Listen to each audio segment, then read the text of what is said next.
dobry, witam Państwa w pierwszy dzień wiosny kalendarzowej i dziś będziemy mówić o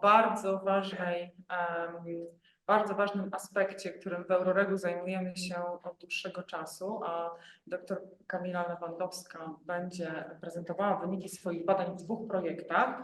Na temat tego, ogólnie mówiąc, w jaki sposób wiedza z uczelni ma przepływać do innych sektorów. To jest zagadnienie od dawna analizowane.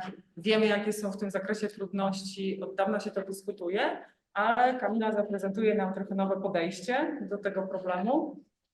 Dzisiejsze seminarium odbywa się, Kamila Lewandowska, może jeszcze powiem, reprezentuje EUROREG, a w szczególności Science Studies Laboratory, czyli taką jednostkę w ramach EUROREG-u, która powstała w ramach inicjatywy doskonałości Uniwersytet Badawczy. Taką jednostkę, która zajmuje się właśnie badaniami z zakresu naukoznawstwa, Science of Science.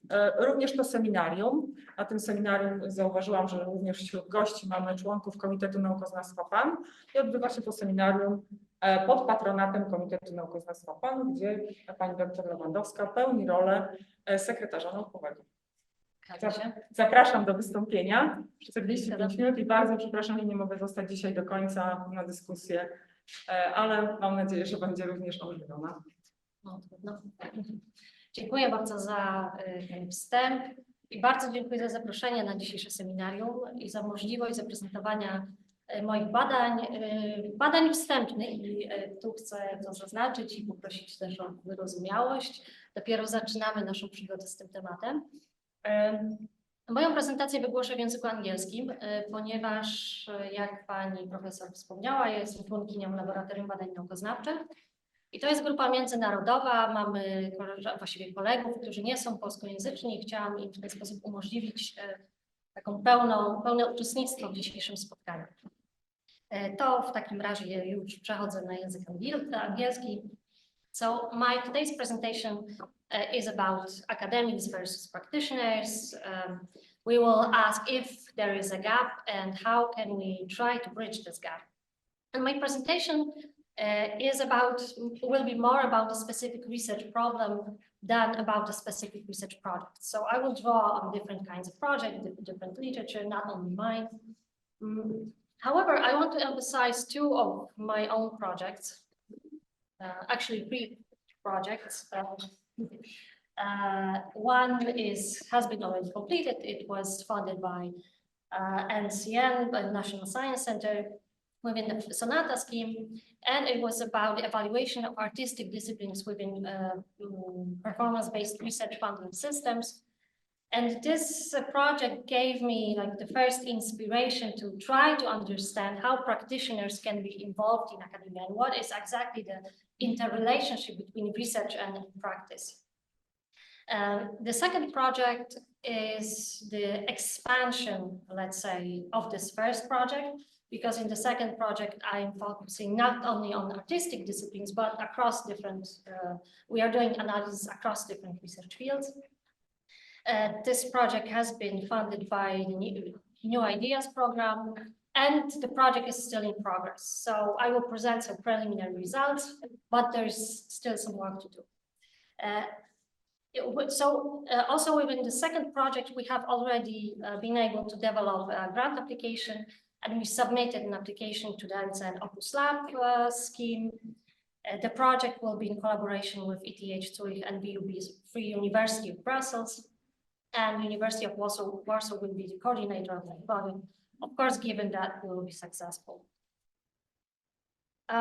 But the topic of my today's presentation is not only related to my previous research projects, but also to my academic experience in general, to my, let's say, academic journey.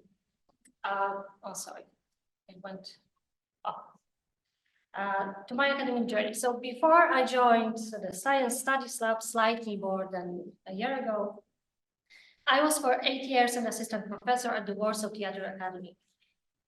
As some of you may know, the Warsaw Theatre Academy is located not far away from here on Budowa Street. And Warsaw Theatre Academy is an art school. It has a small theater department where I used to work, but has traditionally been dedicated to providing professional training to future theater practitioners. So it is generally a very profession-oriented school. Also, for some time now, a research-oriented school, because over the last 2 decades, the school has witnessed some changes related to the harmonization of higher education in Europe. It was related to the Bologna process partly. But in general, this reform also included a new law enacted in 2003. And as a result of the new law, the enactment of this new law, academic degrees such as PhDs and habilitations started to be awarded in the field of art.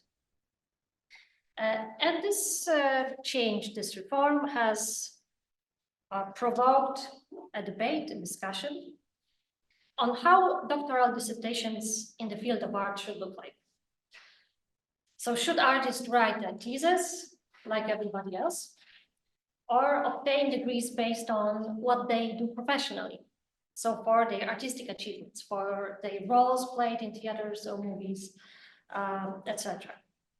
And the second option is currently allowed. So artists, not only in the theater field, but across different artistic fields, can submit as a doctoral dissertation an artistic achievement. And this artistic achievement is usually supplemented by a short thesis, by a short essay, where artists write their usually some kind of self-reflection or auto-analysis based on their artistic process.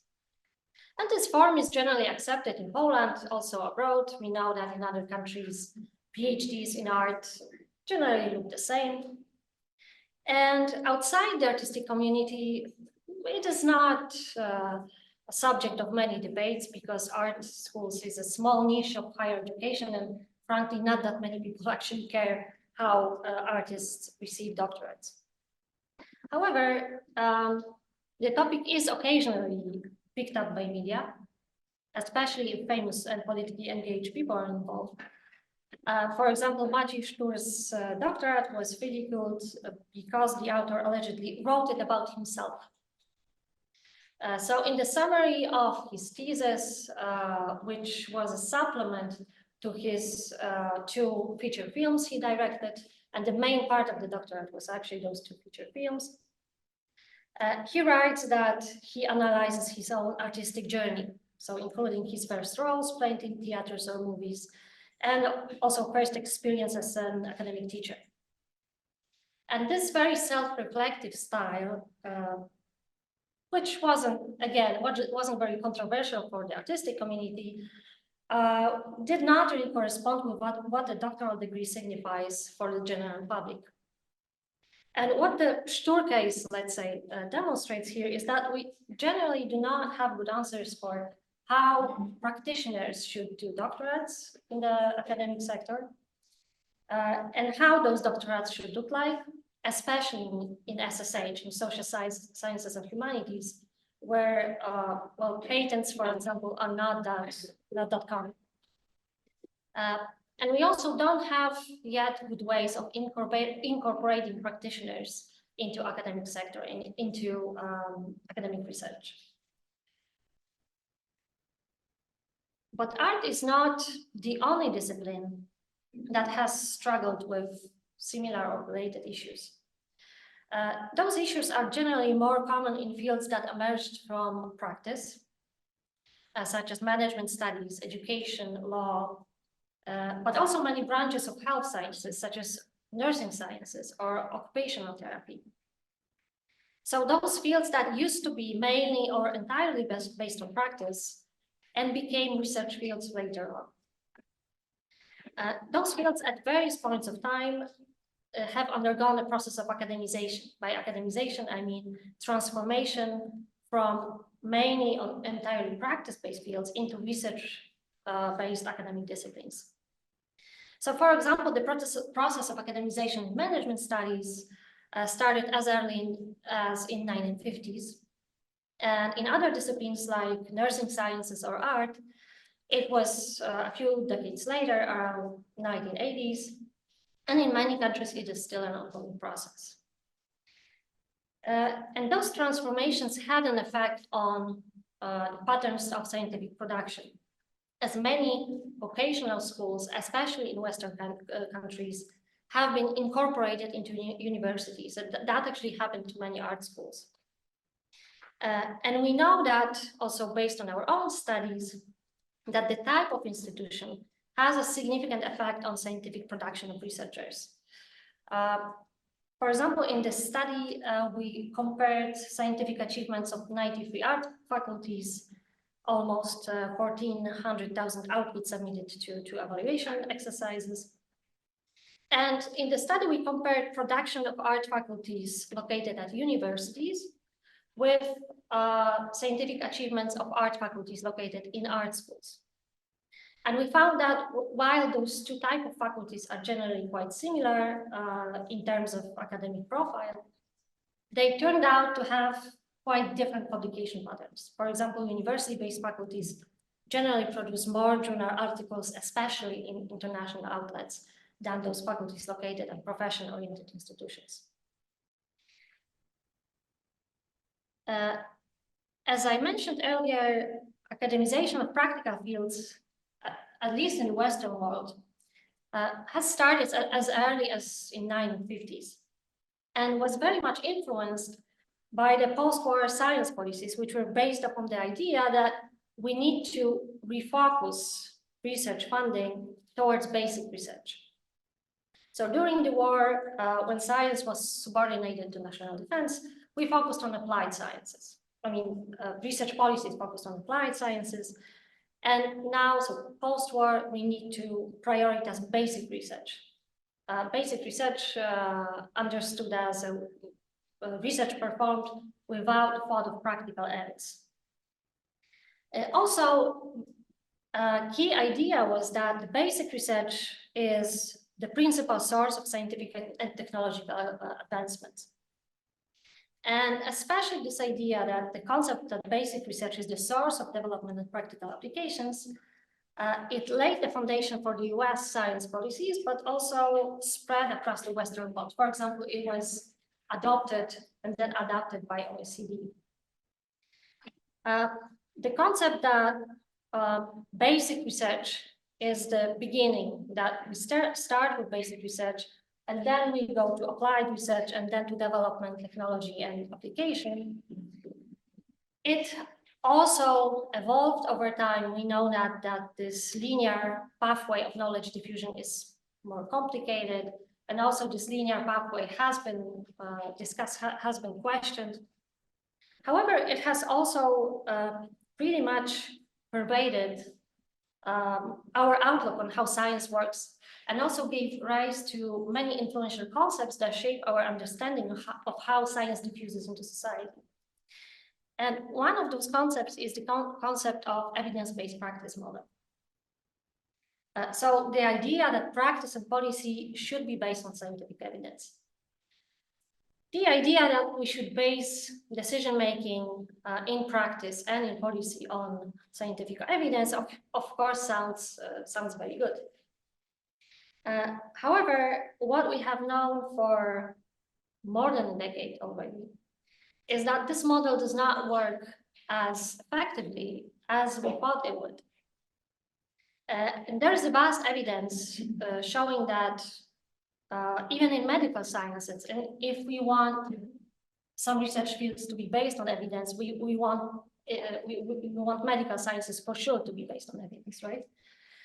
But even in medical sciences, there is a big gap between academic research and practice. And one number that is emphasized pretty often in medical literature is 17 years.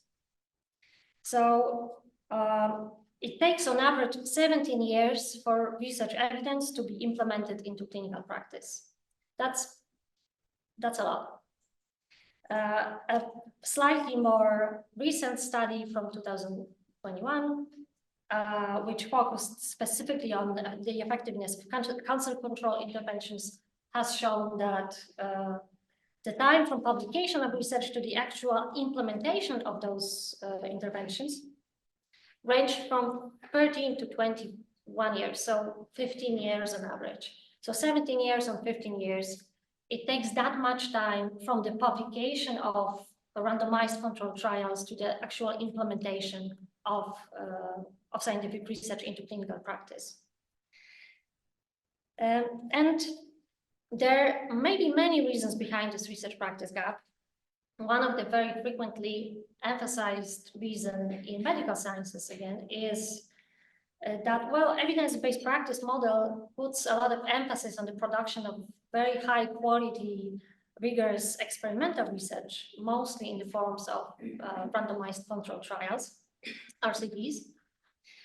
And while RCTs, of course, have an important place in outcome research and are generally regarded as the gold standard, they have significant shortcomings, mostly related to the fact that they have limited external validity, which means that they are not easily transferable to the routine general practice.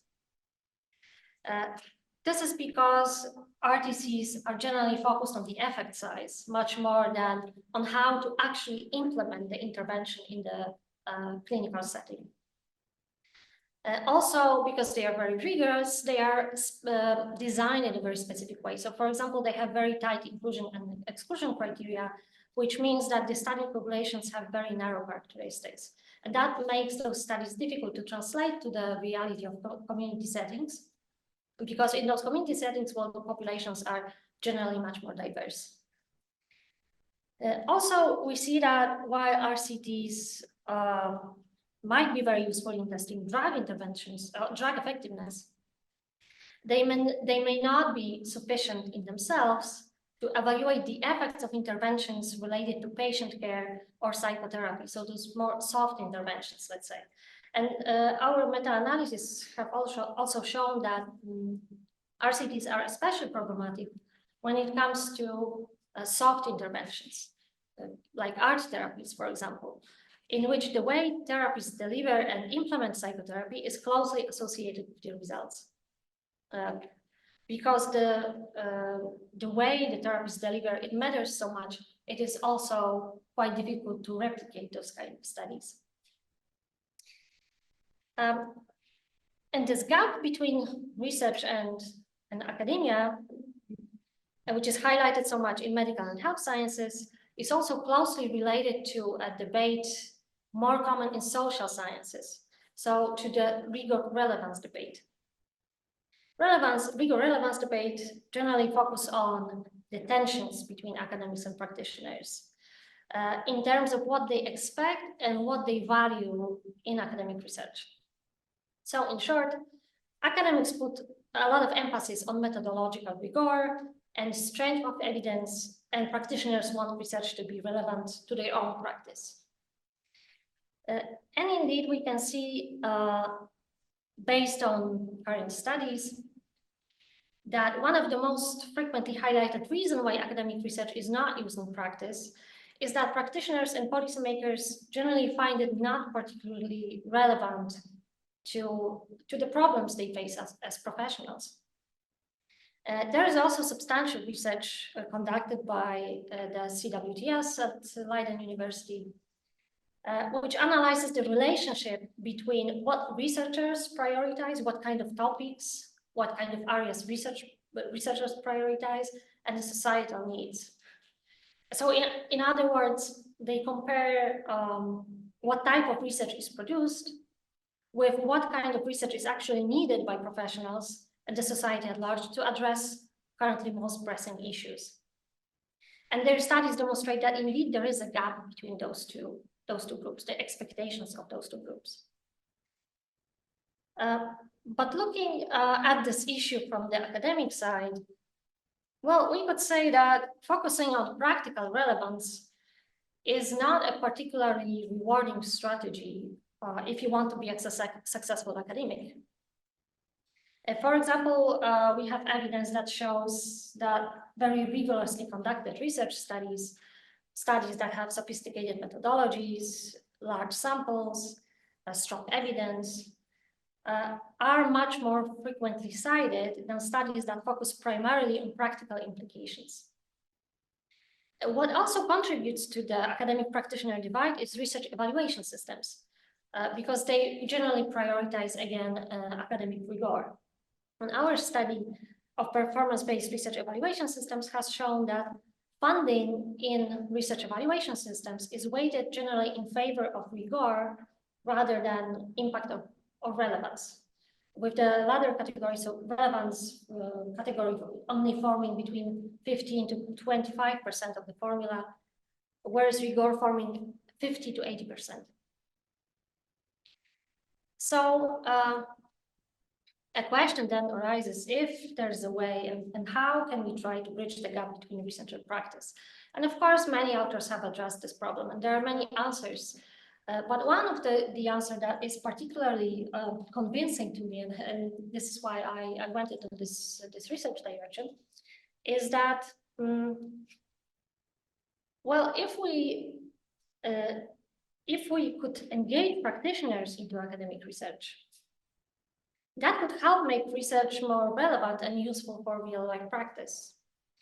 So if we know that the linear model of knowledge is not sufficient, then instead of making practice more research-based, we could actually try to make research more practice-based. And this idea has been quite popular, I would say, in the last decades. We can see that there has been diverse strategies developed to promote this kind of research in which practitioners participate. They go under different names: practice-based research, practice-based evidence, practice as research, practice-oriented research, practice-led research, action research as well, practice research, etc. There have been many books published on this topic, and also there have been journals related only to practice-based research and conferences dedicated to this topic. And we have also conducted a bibliometric analysis based on the Web of Science to see if indeed, if there has been a growing trend. And yes, we can see that there has been a growing trend, at least when a number of publications, in terms of number of publications related to practice-based research or based on practice-based research. And we can see this growing trend, especially over the last 2 decades.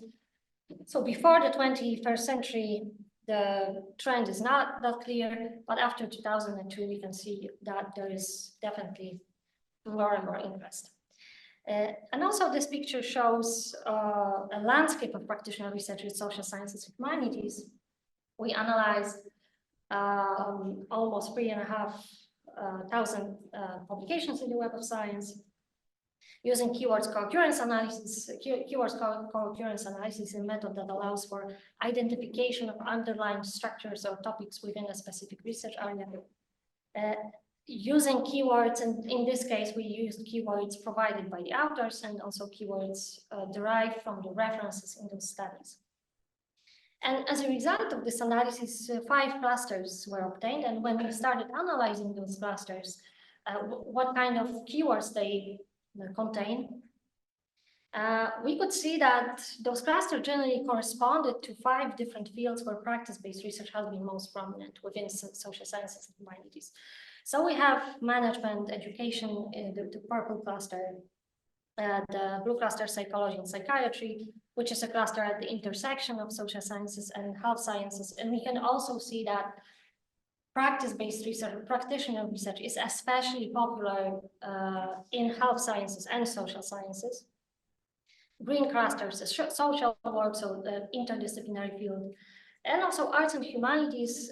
And we also see that within arts and humanities, it is basically art, which uses particularly this practice-based strategy, much less the humanities and much more artists, so theater and performing arts. So what those results suggest is that practitioner research has indeed been conducted mostly in academic fields that kind of emerged from practice. But what those results also suggested is that after this academization process that I talked about at the beginning, where there was so much emphasis on making those fields research focused, we have been actually witnessing a revival of this idea that practice and academic research can be integrated, that research can be practice-based. Okay, but what does it mean that research is actually practice-based? What kind of involvement we are talking about, especially in social sciences and humanities, and also in health sciences? So to have a closer look, we have been conducting a scoping review across what Yer and colleagues called the three cultures of science. So across humanities, social sciences, and natural sciences, we analyzed over 1,700 publications, ultimately including around 200 in the final data set, around 178. This is still work in progress, but this is very close approximation. This is quite a large sample for a scoping review. Typically, a scoping review does not include more than 80 papers, so this is quite a substantive,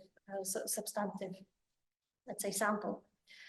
And we collected publications using three Web of Science citation topics: educational research, theater, and nursing science. And theater was chosen from among humanities fields because our bibliometric analysis has also shown that theater is actually the fastest growing field when it comes to the use of practice-based research. That was quite surprising for us. Why theater?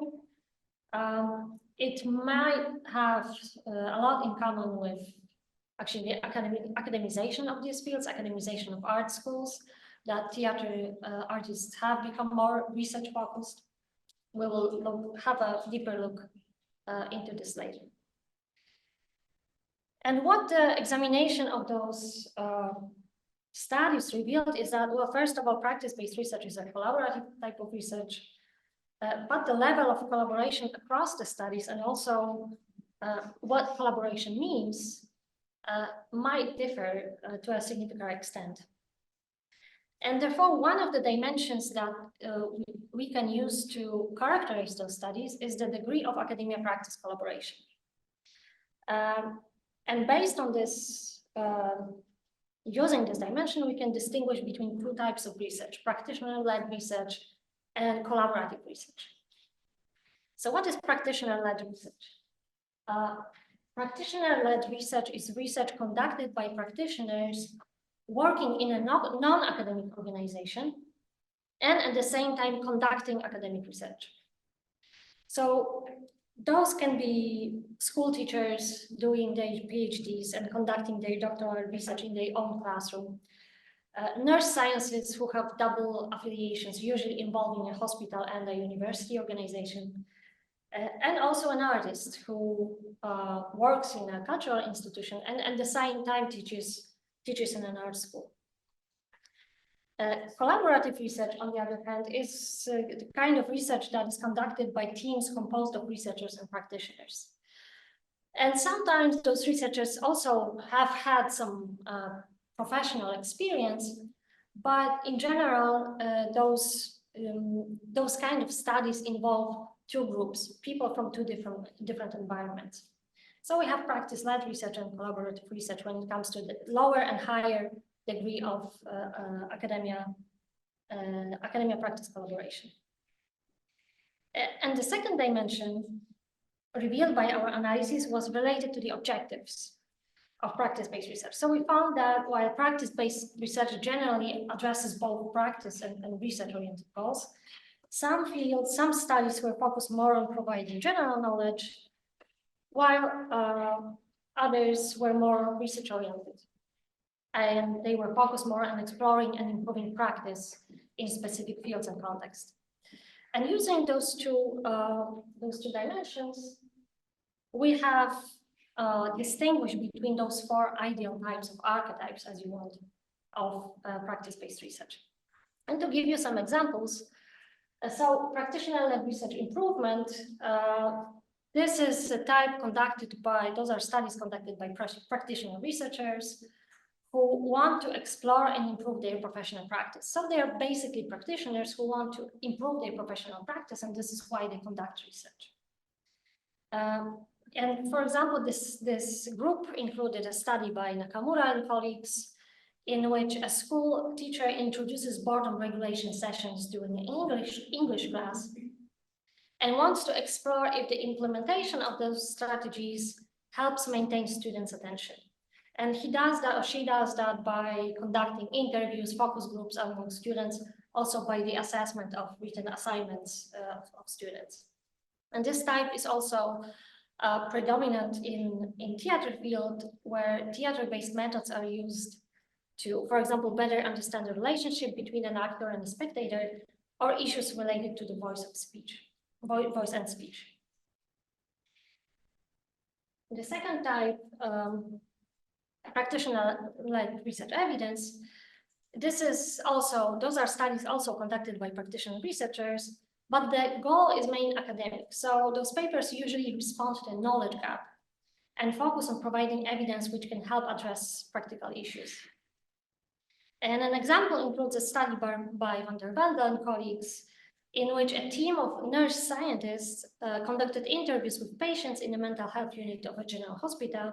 And the aim of this study was to explore if involving patients in the handover process. So handover process is when nurses hand over their duties to each other. So the question was if patients should be involved in this process, and therefore if this involvement could help mitigate communication problems and safety concerns of patients. So while the study is obviously relevant to practice, the need to conduct the study arose mainly from a gap in literature. Collaborative research engagement. So here we have academics and practitioners, but those studies are generally initiated and designed by researchers. So it is the researchers who engage, who recruit and invite practitioners to join a research project.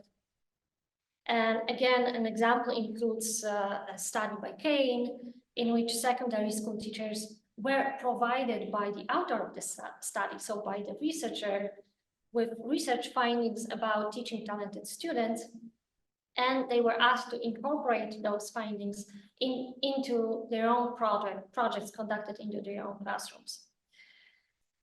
And in contrast to the engagement studies, the collaborative research partnerships are initiated collaboratively or by practitioners. And here, example again from nursing sciences. So two critical care nurses who identified different sources of discomfort among their patients invited a PhD-prepared nurse scientist to conduct a cross-sectional study. So a researcher they had a very practical problem, but they invite a nurse scientist to help them translate this practical problem into scientific problem, and also design an instrument to measure the sources of discomfort. And in all those studies, researchers generally highlighted the benefits from practitioner involvement. However, they also talked a lot about the challenges related to conducting practice-based research. Collaboration between practitioners and researchers is not always easy, and there are different sources of tensions in academic-practitioner relationship. One source of those tensions is that academics and practitioners operate out of different logics and formulate research questions differently as well. So as a simple example, practitioners rarely, if ever, conduct literature reviews as a starting point of their study. They usually start with a very practical problem. And also in our scoping review, it was clear that when practitioners started the collaboration, the problem was very much derived from practice and not from a literature review. The second source of tension is that academics and practitioners generally have different time horizons. Academics generally have longer timelines compared to practitioners, causing challenges in aligning work pace. So, in other words, practitioners want to have the effects right away. And of course, there are also communication problems. Some conventional ways of disseminating knowledge, communicating knowledge that are generally accepted in academia, such as when we say that something is accounting for 10% of the variance. For practitioners, this may not have a lot of practical sense. And perhaps this is the reason why when conducting the scoping review, we found many more examples of practitioner-led research. So less examples of collaborative research, more examples of practitioner-led research. And practitioner-led research might indeed be easier to conduct, as the world of research and the world of practice are represented by the same people, and many of those tensions actually do not apply. On the other hand, researchers who conduct practitioner-led research highlight that other more external challenges actually arise. And those are related to the, for example, organizational structures. So the fact that higher education sector is organized according to the basic versus applied research divide. And we see that in Poland. We have two different agencies for funding research, NCN, who is oriented towards basic research, NCB, which is oriented towards applied research. Evaluation and funding constraints also matter. Practice-based researchers frequently highlight that in the research evaluation process, their articles, their work is generally judged as lower quality for being more small scale, local, and more descriptive, based on smaller samples, less sophisticated methodologies, etc. Last but not least, there's also a publication bias, as top-tier academic journals generally do not publish a very practice-based or practitioner voices, practitioner perspectives. And education of students has also become more academicized, and we can see again this in Poland from our own perspectives. For example, the Govin's higher education reform introduced that the requirement that at least 75% of teaching hours must be conducted by academic teachers. And that created a big challenge, especially for small and more professional-oriented institutions, where classes have been generally taught by practitioners. And finally, there are some significant challenges related to studying practitioner research collaboration, especially when it comes to quantitative analysis. Those collaborations are generally pretty difficult, or the collaborations are difficult to identify using bibliometric data. First of all, because affiliations provided by the authors generally do not include non-academic institutions. And second, in collaborative research, practitioners are generally not acknowledged in the studies. So they are mentioned in the methodology section, but they are treated more like participants and less like co-investigators. To try to overcome those difficulties, we have designed a new project, and my final words will be about future research. So this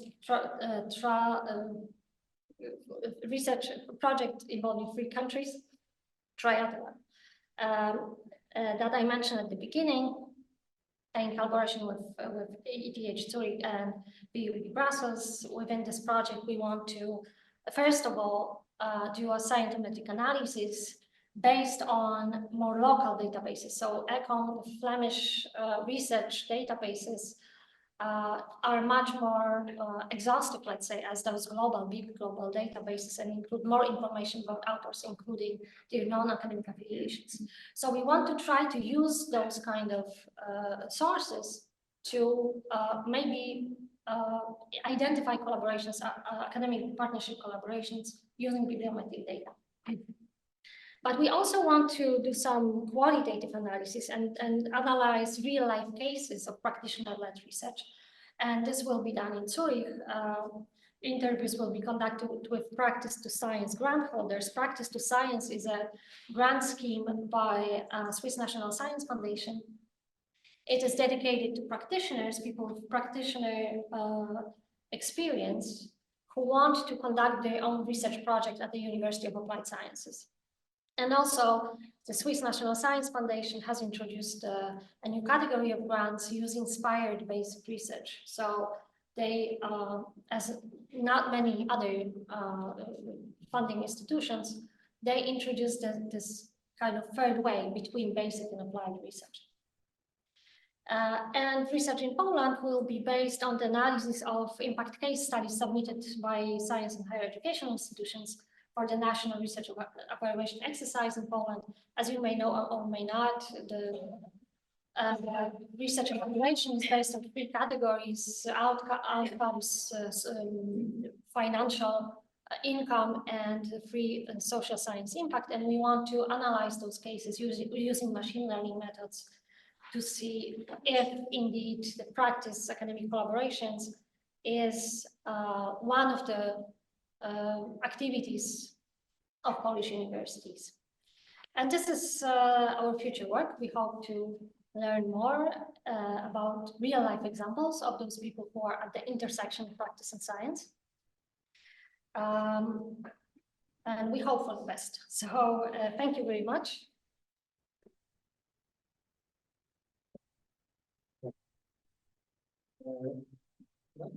Non-public speakers here. Myślę, że możemy Rzucamy się na polski w takim razie. Bardzo dziękujemy. Brawo.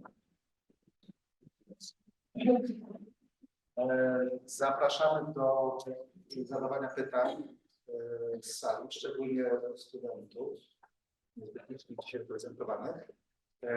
I też będziemy zaglądać, czy nie mamy ostatnich pytań w sieci. Temat jest bardzo ciekawy, zwłaszcza dla akademików próbujących jakoś tam bridging the gap, że tak powiem. Słuchamy. Bardzo proszę. No, tak, ponieważ temat współpracy pomiędzy akademią a osobami praktykującymi był bardziej poruszony na prezentacji od strony właśnie akademii. I czy są jakieś metody, które mogłyby zachęcić właśnie stronę praktykującą do częstszej współpracy, ponieważ jednak to są ludzie, którzy są jednak bardziej zajęci. Więc tak. Dziękujemy.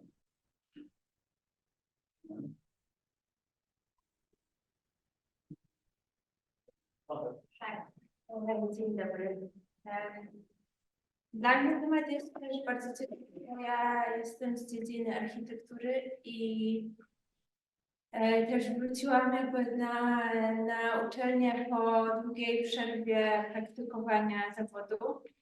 Zastanawiam się, czy to był też duży problem na naszym wydziale, że wcześniej rzeczywiście upunktowane były również realizacje budynków. Teraz teraz cały wydział musiał się przerzucić tylko na publikacje.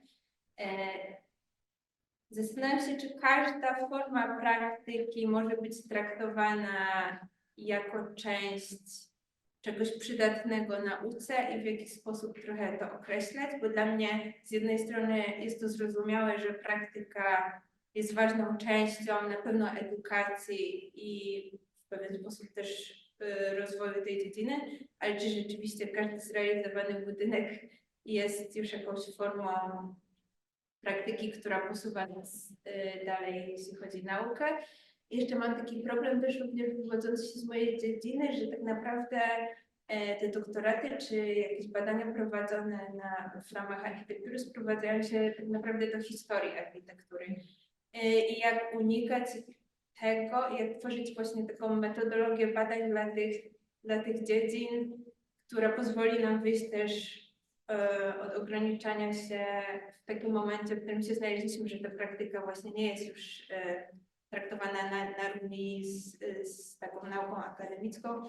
Jak unikać, żeby to się nie sprowadzało właśnie do badań historycznych. Dziękujemy. Pytanie. Jeszcze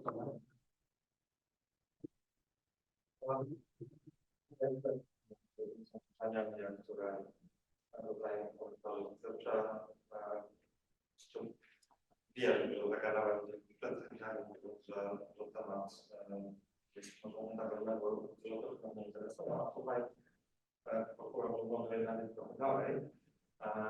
Chciałbym z tego powodu, że dobrze rozumiem te 4 obszary, uważać to ładowanie jest praktycznie szkolistów.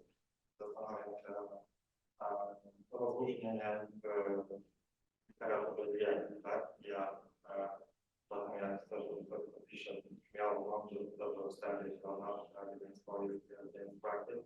Zastanawiam się, na ile to jest posadzona, na ile jednak trzeba rozróżnić. Zastanawiam się, czy rozróżnia te aktywności, które się podejmują z związkami badaniami, też natrafię na ten temat, gdzieś różnice, jest to dla coś innego, czy w związku z tym są inne czynniki sukcesu, powodzenia dla polityki, a inne dla praktyki.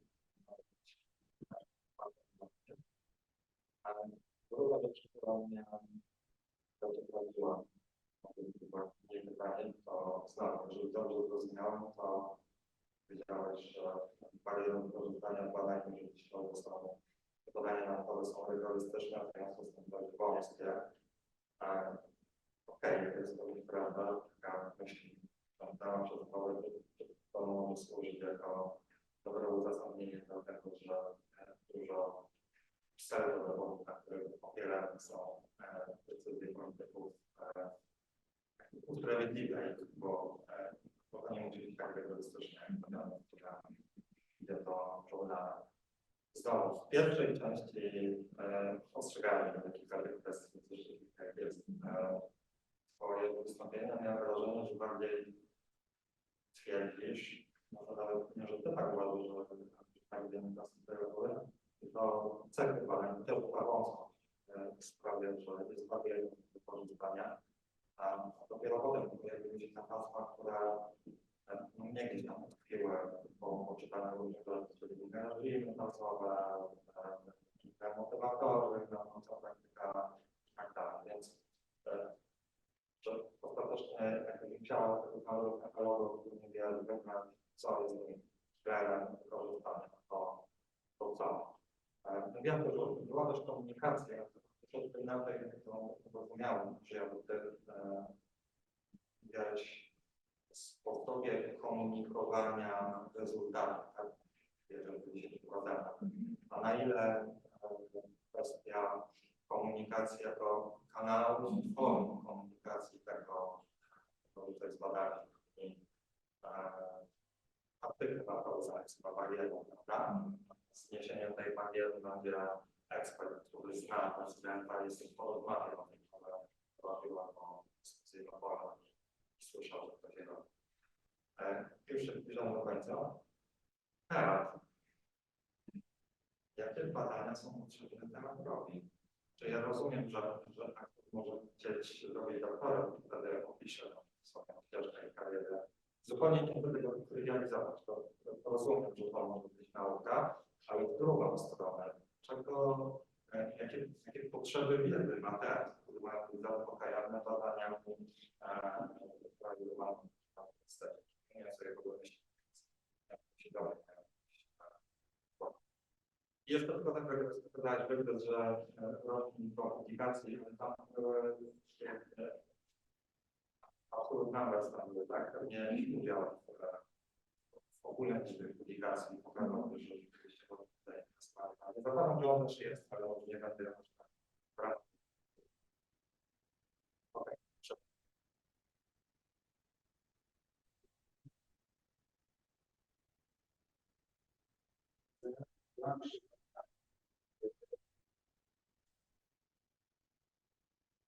Mam taką skłonność jako pracownik akademii, że główne przyczyny tej luki przepaści między praktykami i naukowcami upatruję w nauce, w naszym sektorze. Trochę to wynikało z twojej prezentacji. Takie można odnieść nawet nie tyle wrażenie, co mamy takie przeświadczenie od wielu lat, że różne bodźce i motywacje są źle ustawione. Że rozlicza nas się z tego, żebyśmy, broń Boże, nie robili niczego pożytecznego. To jest jednym z objawów tego jest zmuszanie architektów do pisania artykułów, Innym objawem jest to, że jak się rozlicza grant w NCN-ie, to nie wolno na górze napisać, czy to się do czegoś przydało, bo można wpaść w kłopoty, tak? Bo to już nie jest podstawowa nauka. I różne takie rzeczy, które powodują, że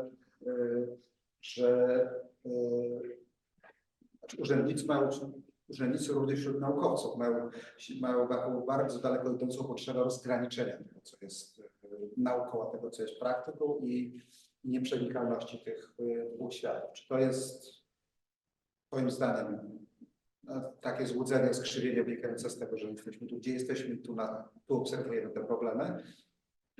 Czy to rzeczywiście tak jest? Z tych waszych badań wynika. Także jednak więcej problemów jest po stronie nauki, jej organizacji, jej sposobów finansowania, ewaluacji, monitorowania osiągnięć i tak dalej. Dzięki. Jeszcze zobaczcie, nie ma chyba więcej pytań, więc oddaję głos. Jasne. To zawsze na początku tutaj padło pytanie, czy są metody takie, żeby zachęcić praktyków do uczestniczenia w badaniach naukowych.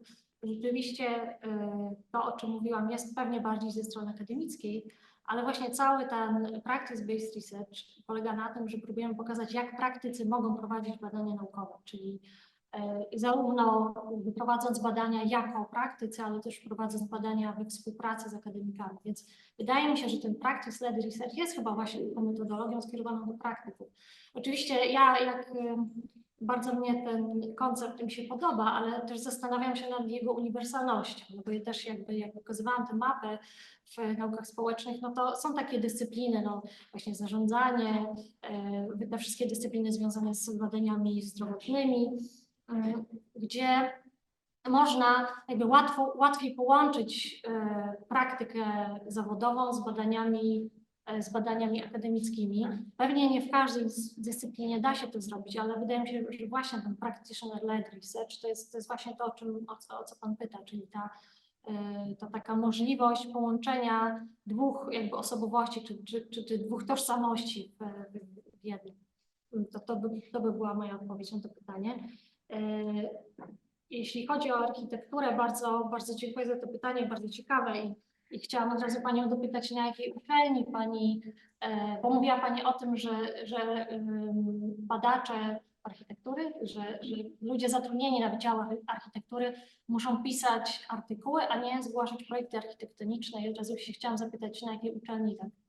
Ja jestem na Wydziale Architektury Politechniki Warszawskiej. I do dorobku ubliżamy skutecznej realizacji, a teraz jest to bardzo ograniczona liczba chyba. Tylko doktorantka to jakby nie mam też pełnej wiedzy o tym, jak rozliczana i oceniana jest uczelnia, ale wiem, że bardzo ograniczona liczba właśnie realizacji jest zbliżona do oceny uczelni. To na pewno zależy od tego, w jakiej dyscyplinie jest wydział, no nie wydział, tylko właśnie w jakiej dyscyplinie, do jakiej dyscypliny zaliczą się architekci, bo w dyscyplinach artystycznych nadal jest tak, że liczą się dzieła artystyczne do ewaluacji, natomiast we wszystkich innych dyscyplinach rzeczywiście liczą się publikacje. I nie wiem konkretnie, jak to wyglądało w przypadku architektury, czy była jakaś zmiana w pewnym momencie, znaczy, że wcześniej ta architektura była właśnie wśród tych artystycznych, a teraz jest wśród tych naukowych dyscyplin i musicie Państwo sprawę zdawać publikacje, ale być może właśnie tak się stało i dlatego publikacje są wymagane. Kiedyś de facto było też tak w dyscyplinach artystycznych, przed ustawą Gowina, że 50% dorobku, czyli te 2 sloty, jakby teraz mamy 4 sloty do wypełnienia, te 2 sloty musiały być wypełnione publikacjami naukowymi, a 2 mogły być wypełnione dziełami artystycznymi. Ale ustawa Gowina zdjęła ten obowiązek, więc raczej wydawałoby mi się, że właśnie jakby zdjęto z artystów, czy no właśnie nie wiem, jak to z architektami, ale zdjęto z tych osób w tych jakby dziedzinach naukowych czy artystycznych obowiązek publikowania. Natomiast myślę, że może to być też problem pewnych nawyków i pewnych kultur kultur naukowych w poszczególnych dyscyplinach. Mówiła Pani też o tym, że badania to jest historia architektury, ale niekoniecznie konkretne projekty architektoniczne. No, w dyscyplinach artystycznych też tak jest, to znaczy badania to jest historia teatru, to jest ewentualnie krytyka teatralna, natomiast już takie badania practice-based w teatrze, generalnie w Polsce to jeszcze nie funkcjonuje. To się w niektórych kręgach jest coś takiego jak badania artystyczne. Polegają one na tym, że poprzez praktykę artystyczną próbujemy pokazać pewne problemy społeczne, problemy ekologiczne, klimatyczne i tak dalej.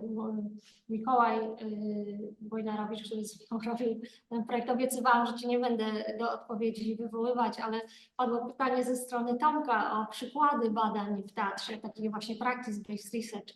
Ty robiłaś te scoping review właśnie w teatrze. Czy pamiętasz jakiś przykład takiego właśnie badania, gdzie metody teatralne były wykorzystane do pokazania właśnie jakichś społecznych fenomenów? Tak, no często są takie pytania, które mają charakter teoretyczny, to znaczy poruszają na przykład jakieś kwestie filozoficzne, i one są właśnie badane przez pryzmat praktyki, to znaczy tego, co się dzieje w teatrze, co się dzieje pomiędzy widownią, aktorami i całą tą przestrzenią, która powstaje pomiędzy tymi elementami.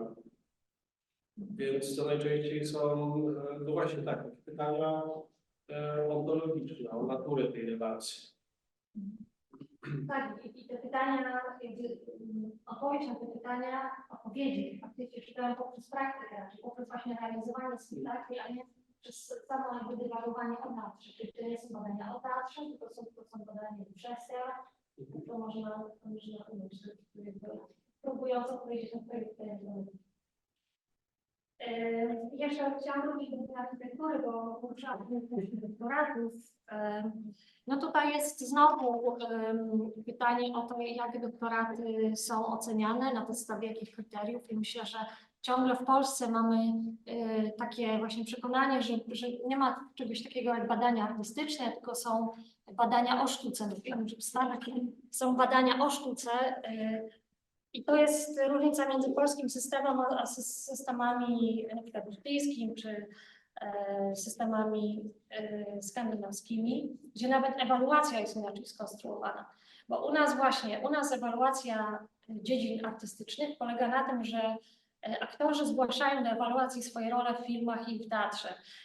Malarze zgłaszają swoje obrazy, a właśnie architekci swoje projekty architektoniczne. Czyli właśnie może nie do końca wiemy, jak to jest w architekturze, ale na pewno w teatrze, w sztukach plastycznych tak jest.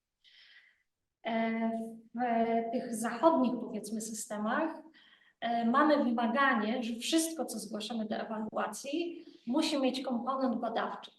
I jak aktor zgłasza do ewaluacji swoją rolę w filmie, to musi opisać,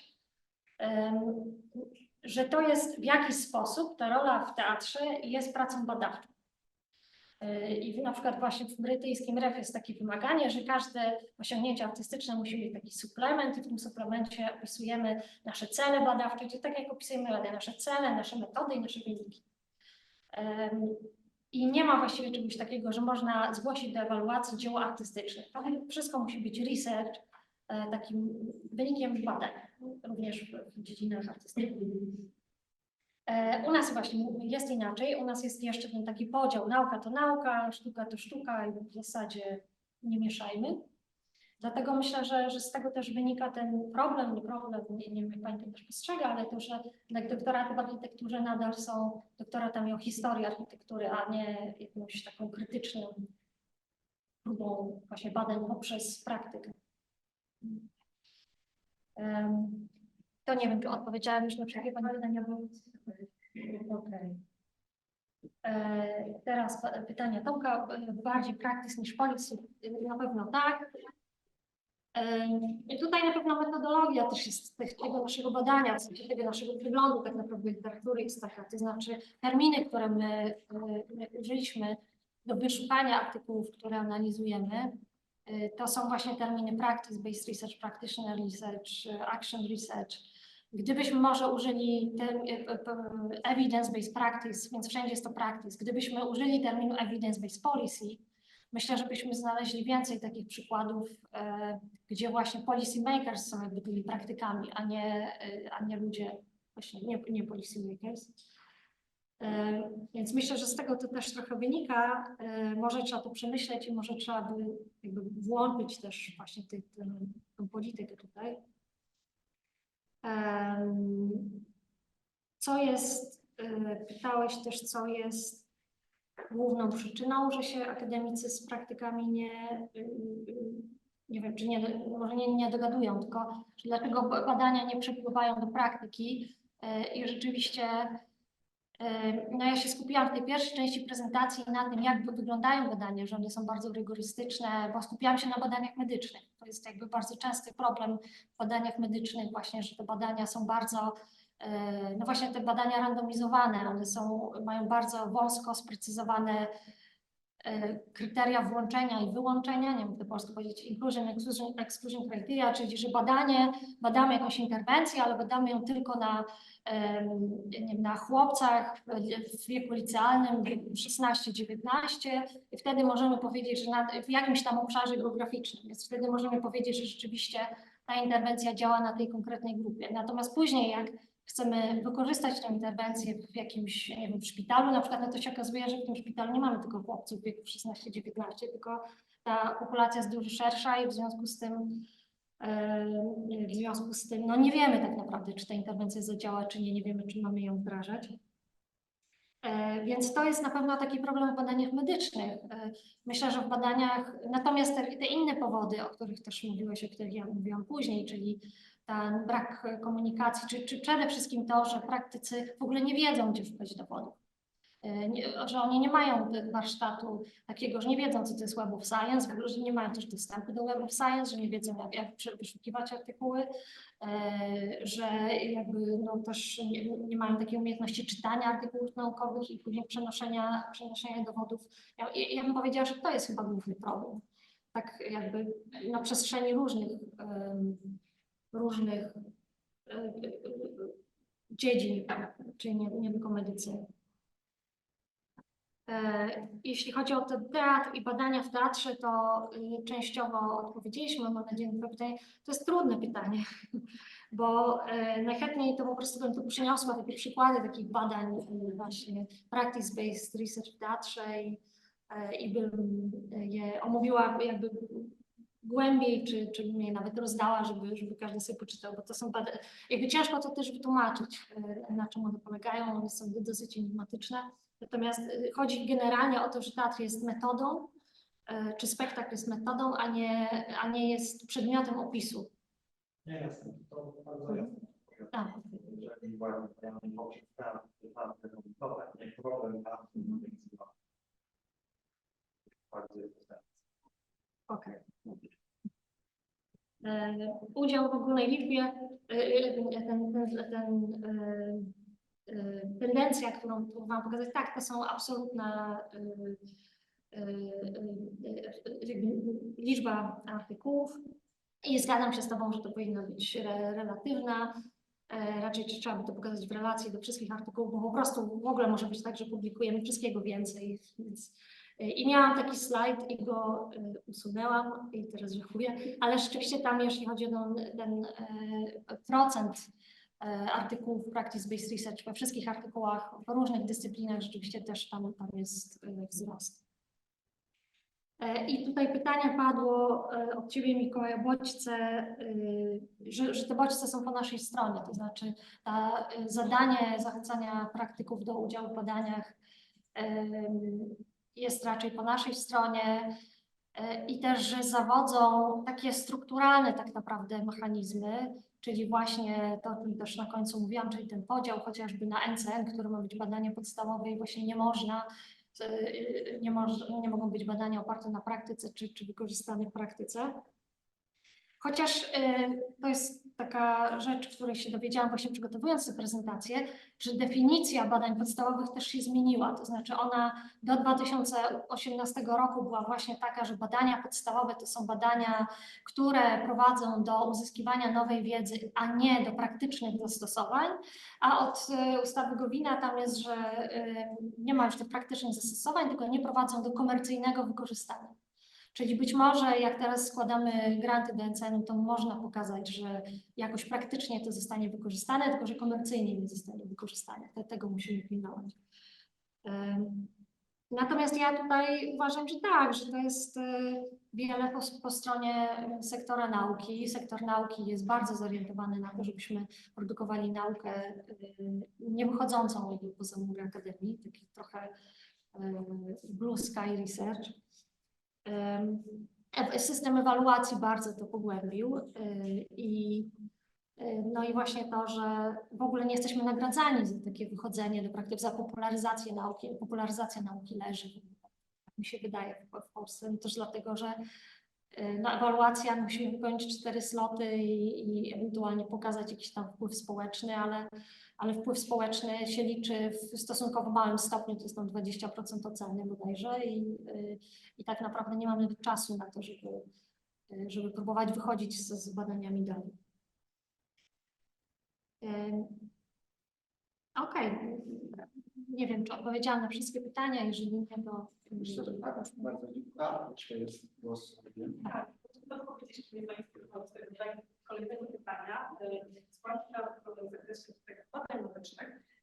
Jaka powinna być rola regulowana, tylko chociażby ustawodawczego, tak, w określeniu może pewnych minimów dla badań, które mają dostarczać tej naukowej ewidencji tak, dla chociażby produktów medycznych. Jeżeli zgadzamy się na to, że badanie może być przeprowadzone na bardzo maleńkim fragmenciku populacji docelowej, która będzie stosowała dany chociażby lek, to właściwie nic nie wiemy na temat tego, jak to będzie działał. I w ostatnim czasie wydaje się, że trochę się przewijają do świadomości społecznej takie kwestie, jak na przykład, że badanie powinno być przeprowadzone na jakiejś szerszej grupie wiekowej, na odbiciach, a nie na jednej płci, bo inaczej działają organizmy, tak, męskie i żeńskie, na osobach, które nie są tylko 100% zdrowe i nie używają żadnych innych substancji poza tą jedną, która jest podawana, bo coraz większa część populacji ma rozmaite choroby przewlekłe, współtowarzyszące,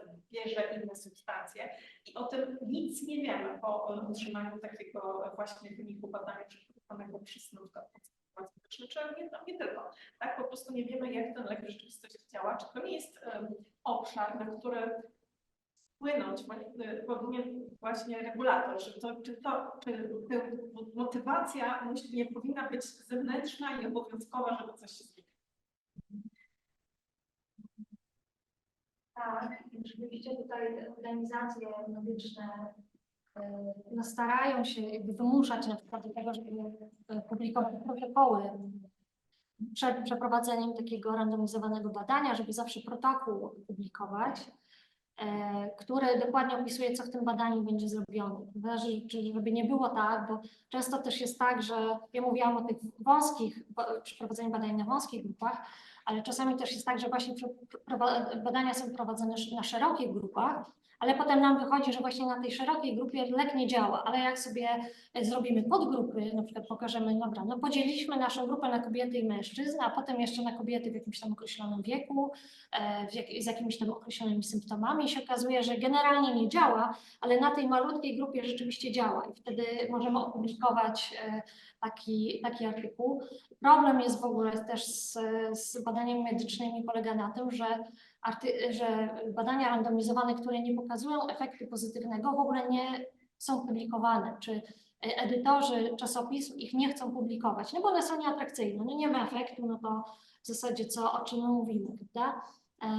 I tutaj właśnie organizacje medyczne też nastają na to, żeby jakby publikować wszystkie badania, nie tylko te, gdzie pokazaliśmy jakiś efekt, ale też te, gdzie nie pokazaliśmy efektu, no bo inaczej będzie taka motywacja wśród naukowców, żeby właśnie manipulować tą naszą próbą i sobie wydzielać takie próbki, żeby koniecznie nam efekt wyszedł taki pozytywny.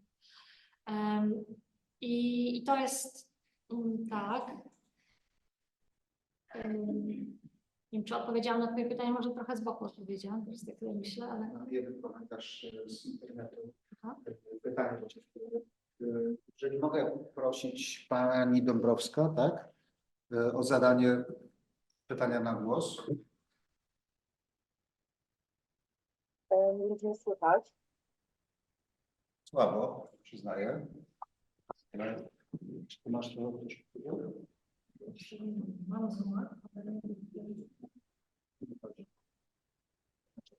Czy teraz może jest lepiej? Lepiej, tak, lepiej. Słuchamy. Dobrze, dziękuję bardzo. Dziękuję bardzo za ten interesujący wykład, znaczy za to wystąpienie. Ja chciałabym zadać takie pytanie dotyczące tych badań, angażowania akademików, badania praktyczne, ale jakby inicjowane przez samorząd lokalny, przez tych naszych policy makers. Zakładamy bardzo często i słusznie, że główną jakby ideą angażowania akademików właśnie w takie badania praktyczne przez policy makers jest po prostu uzyskanie odpowiedzi na nurtujące nas pytania, na rozwiązanie różnych problemów dotyczących życia społeczno-gospodarczego. Natomiast no, wszędzie, gdzie mamy do czynienia z polityką, motywy mogą być różne. I dobrze wiemy z praktyki, że czasami to jakby zaangażowanie akademików właśnie w udzielanie różnych odpowiedzi na tej płaszczyźnie takiej politycznej, społeczno-gospodarczej, ono służy innym celom. Na przykład poparciu jakichś tez już wcześniej wypracowanych przez policy makers, bądź też poparcie już podjętych decyzji. Czasami to służy na przykład rozłożeniu odpowiedzialności za jakieś niepopularne decyzje. No i zastanawiam się, jak to wpływa na te relacje i w dłuższej perspektywie na zachętę akademików do angażowania się w tego rodzaju badania. Czy to jest według Pani tak jakieś, nie wiem, incydentalne zjawisko, które no, raczej identyfikujemy jako swego rodzaju, nie wiem, patologię, ona nie wpływa w szerszym zakresie na tą długofalową współpracę, czy to może jest jakiś realny problem, z którym my powinniśmy się jakoś mierzyć? Dziękuję bardzo. Bardzo dziękuję. To jest na pewno realny problem i to jest trochę też nawiązuje do tego, o czym Tomek mówił, a do czego ja nie nawiązałam, też sobie o tym przypomniałam. Czyli to, że właśnie politycy mogą legitymizować swoje decyzje tym, że one są poparte przez ekspertów. Znaczy nawet pewnie to słowo akademicy, ono nie jest używane, ale eksperci, czyli coś eksperci stwierdzili, więc tym bardziej mam podłoże do tego, żeby to zrealizować. I faktycznie, Tomek, mówiłeś o tym, że te badania mniej takie rygorystyczne, ale szersze, bardziej związane z praktyką, mogą być bardziej wykorzystane, czy mają większy potencjał do tego, żeby być właśnie wykorzystane przez polityków i to właśnie w kierunku takim, żeby oni podpierali się tymi badaniami i robili to, co chcą zrobić. Czy dobrze zrozumiałam Twój komentarz? Więc na pewno to jest realny problem. Natomiast ja jakby nie mam odpowiedzi na to, co z tym zrobić. Też, tak jak mówiłam wcześniej, bardziej się zajmowałam tym jakby practice, czy evidence-based practice, a mniej evidence-based policy. Natomiast myślę, że tutaj koleżanki, koledzy z EUROREG-u robicie dużo takich też ekspertyz na zamówienie, więc może też macie jakieś doświadczenia w tym zakresie, jak to wygląda, czy rzeczywiście tego typu ekspertyzy są taką podkładką później, nie wiem, dla polityków na poziomie europejskim czy lokalnym do jakichś tam przeforsowywania swoich decyzji. No to są na pewno często, że mają swoje nazwy, tak? Misjus się stąpi od instrumentalne wykorzystanie ekstraktu do tego, żeby zasadnie decyzje, które były podjęte dużo wcześniej, jest. To jak to jest obok tego, mówię, że nie powiem tego, który miała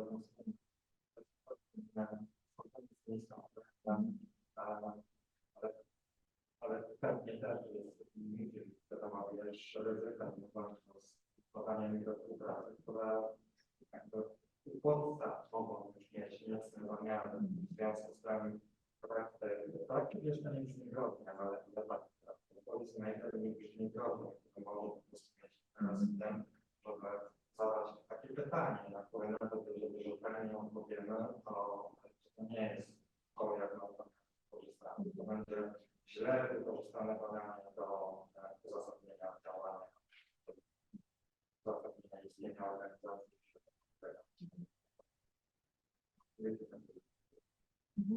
Etyczna komplikacja związana z takim wykorzystaniem badań instrumentalnie wynika też z tego, że istnieje mnogość badań różnego rodzaju. I inaczej niż w medycynie czy naukach technicznych, w naukach społecznych, bardzo często właściwie nie istnieje coś takiego jak konsensus naukowy w jakiejś sprawie. Znaczy można znaleźć niemal równie dużo artykułów stwierdzających, że A, jak stwierdzających, że B na ten sam temat. Tak? I po prostu zależy od różnego rodzaju okoliczności. W związku z tym stosunkowo łatwo jest sprytnie wykorzystać ten bałagan, żeby uzasadnić decyzję, którą chce się podjąć.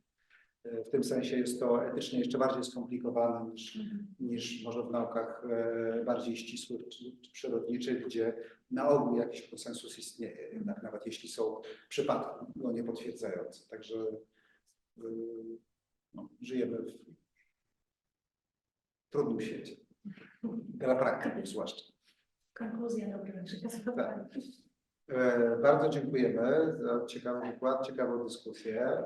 Brawo.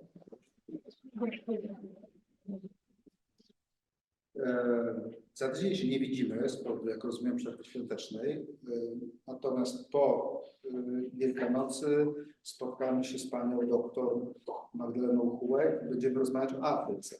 O tym, jak wytwarzany jest slums, dokładnie rzecz biorąc. Także zapraszamy. Będzie ciekawie. Wesołych świąt.